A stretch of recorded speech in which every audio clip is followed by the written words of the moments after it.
Assalamualaikum warahmatullahi wabarakatuh. Alhamdulillah wa syukurillah, la haula wa la quwata illa billah. Senang sekali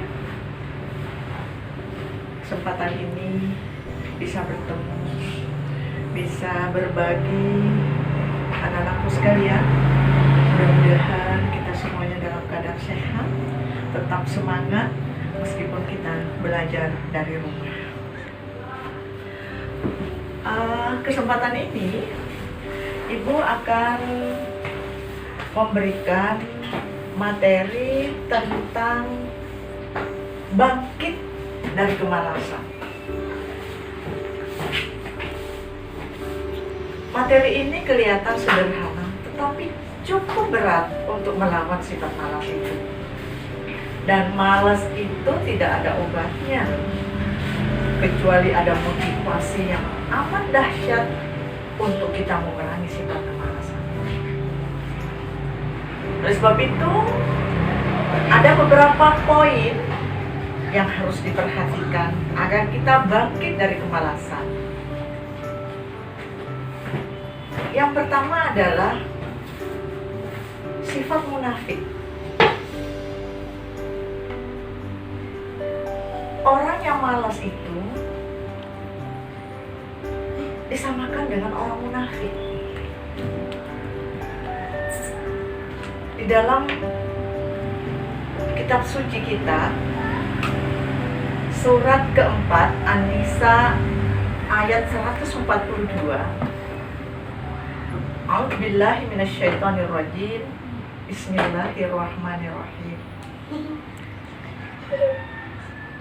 Innal munafiqina yukhadi'una Allah wa huwa khadi'uhum.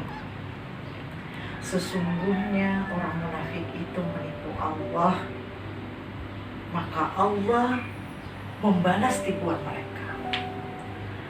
Wa idza qamu ila shalah qamu kusala yura'unan nas. Manakala mereka berdiri untuk sholat, mereka berdiri dengan malas. Mereka bermaksud ria dengan sholat di hadapan manusia. Di akhir ayat itu dikatakan wala yazkurunallaha illa qalila. Mereka mengingat Allah jarang atau sedikit sekali. Apa contohnya orang malas? Apa contohnya orang malas? Orang munafik. Ketika dia sholat, beribadah, ada orang yang menyaksikannya, apalagi ada orang yang dicintainya, ada orang yang ditakutinya, mereka khusyuk. Allahu Akbar. Tapi apa yang terjadi ketika dia sendiri? Langsung buyar. Tidak berzikir, tidak bertasbih, tidak bersalawat. Anak-anak sekalian, mari kita perangi sifat malas. Jangan berat menjalankan ibadah Allah, apalagi kita masuki bulan suci Ramadan, bulan yang penuh hikmah, penuh ampunan. Tapi ingat, ampunan dan hikmah ini hanya khusus untuk orang-orang yang tidak malas. Rajin puasa, rajin tadarus, rajin menjalankan qiyamul lail, salat tarawih dan sebagainya. Oke, itu yang pertama tadi munafik, buat malas. Yang kedua adalah terpapar kencing setan. Akhir-akhir ini kita banyak disuguhi dengan terpapar COVID-19. Udah, itu bukan bidangnya ibu itu. Mudah-mudahan kita terhindar dari COVID-19. Amin. Terpapar kencing setan. Ya. Suatu ketika di zaman Rasul ada seorang pemuda, ya, dilaporkan bahwa pemuda ini, laki-laki ini tidak tidur sepanjang malam sampai subuh. Dia melakukan aktivitas pendekatan kepada Allah atau qiyamul lail. Kemudian dilaporkan kepada Rasulullah. Dan Rasulullah bersabda, laki-laki itu telah dikencingi telinganya oleh syaitan.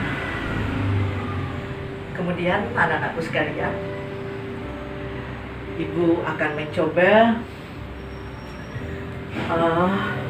mengikuti pendapat Imam An-Nawawi yang mengatakan bisa saja yang dimaksud dalam hadis itu dalam zahirnya benar telinga orang itu dikencingi setan. Kenapa? Salah satu anggota badan kita yang paling peka yang bisa memberikan perintah itu adalah telinga. Contohnya misalnya Allahu Akbar, Allahu Akbar, tidur tidak tergubris karena telinga ini sudah buntu, ya, sudah tertutup oleh kencingannya setan. Oleh sebab itu, mari kita berani, jangan sampai telinga kita ini ditutupi dengan kencingan setan. Ya, saya jamin anak-anakku yang rajin, yang semangat, yang ingin masa depannya baik, terhormat, bermartabat, pasti tidak mau dikencingi oleh telinganya, dikencingi oleh setan. Dibanguni untuk belajar, dibanguni untuk sholat. Sedikit ibu akan bercerita. Pernah ibu menerima salah satu wali murid, karena memang kami undang. Anaknya itu malas, sering terlambat. Orang tuanya guru besar di UNER, ibunya seorang dokter, tapi anaknya malas luar biasa. Kenapa? Sampai-sampai dibanguni itu pakai, orang tuanya mengatakan pakai handuk kecil, saya kasih burus itu air hangat, saya bukakan mukanya, itu pun tidak mau bangun. Coba, apakah kalian juga seperti itu? Jangan. Meskipun kita belajar di rumah dengan kondisi wabah pandemi COVID-19 ini, jangan menangis. Mari kita bangkit, jangan sampai kita terpapar dari virus. Yang ketiga, senyum kedua orang tua. Siapa yang tidak mau? Siapa yang tidak ingin supaya orang tuanya bahagia? Senyum. Orang tua melihat anaknya senyum. Apa yang harus kita lakukan untuk harus kita berbakti kepada Allah, berbakti kepada Rasul, berbakti kepada orang tua. Atiullah wa atiur Rasul wa ulil amri minkum. Utamanya kepada Allah. Jadi ada suatu hadis yang dirawatkan oleh Imam Ahmad bahwa perbuatan baik kita itu disaksikan oleh sanak kerabat keluarga kita meskipun mereka itu sudah meninggal. Jadi orang tua kita itu sedih, bahagia itu tergantung perbuatan anak-anaknya yang masih hidup. Jadi ketika kita berbuat baik, sholat tepat waktu, saling menolong, mencintai sesama, berbuat baik, mereka bahagia, bangga meskipun beliau sudah meninggal. Tapi sebaliknya, mereka sedih ketika kita menjadi orang malas ibadah, melakukan perbuatan-perbuatan yang tidak berpuji. Akhirnya, ketika menyaksikan kita dalam kondisi seperti itu, orang tua kita berdoa, ya Allah, jangan kau wafatkan mereka sebelum mereka kau beri petunjuk hidayah. Astagfirullahaladzim. Apa kita mau orang tua kita selalu bersedih karena kita malas ibadah, malas belajar? Mari bangkit semangat kita. Ya opo carane orang tua itu tersenyum. Ini rapor saya, Ma. Meskipun belajar dari rumah, ini rapor saya bagus. Ya. Saya lebih baik tidak jajan, yang paling saya bisa beli paketan dalam kondisi begini. Kita belajar di rumah, nggak boleh masuk sekolah.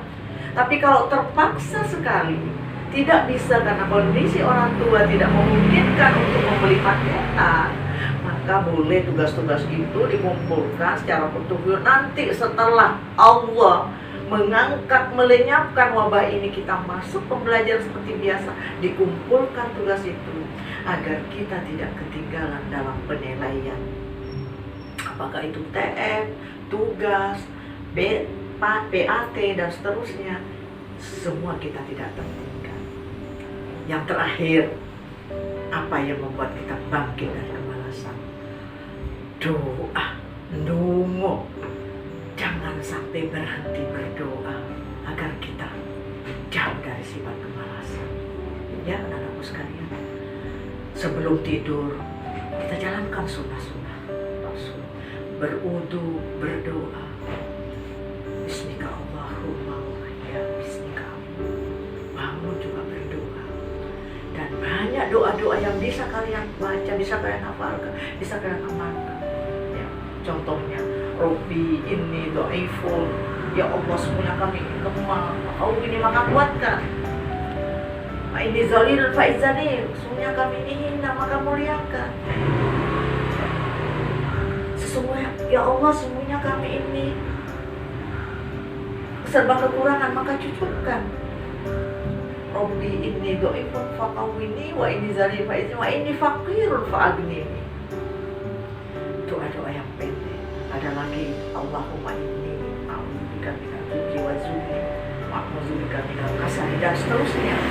Ada lagi doa yang pendek, anak-anak buka ya, Asmaul Husna. Pembelajaran waktu kelas 10. Ya Ba'id, wahai Zat yang maha membangkitkan, birahmatika ya arhamar rahim. Anak-anakku sekalian, jangan biasakan menunda-nunda apa yang bisa kita kerjakan hari ini. Contohnya, di dalam pembelajaran jarak jauh, itu satu hari anak-anak mendapatkan 3 mapel. Misalnya hari Senin, PAI, Biologi, Bahasa Indonesia. Hari Senin belum dikerjakan, segampang, besok aja dah. Kemudian hari Selasa, mapel berbeda, matematika, fisika, kimia, dan seterusnya. Akhirnya apa yang terjadi? Ketika kita terbiasa menunda pekerjaan, maka yakinlah bahwa kita telah menjadikan diri kita menjadi orang menderita. Artinya apa? Menunda pekerjaan artinya membuka penderitaan pada diri kita. Nah, anakku sekalian, jangan. Mari kita mencoba untuk bangkit dari sifat kemalasan. Akhirnya sifat kemalasan ketika kalian ingin berhasil ke depan, ingin menjadi orang yang bermartabat, orang yang sukses. Hindari daripada sifat kemalasan. Ibu berharap bahwa kalian adalah penerus-penerus bangsa yang amanah, yang kokoh, yang peduli, yang setia terhadap agama, bangsa dan negara. Anak-anak akan menjadi cerdas spiritual, cerdas akademik, sukses dunia akhirat. Demikian yang bisa Ibu sampaikan dalam pertemuan kali ini. Mudah-mudahan bermanfaat, mudah-mudahan menjadikan pencerahan baik diri Ibu sendiri maupun kepada kalian sendiri. Ihdinas siratal mustaqim. Assalamualaikum warahmatullahi wabarakatuh.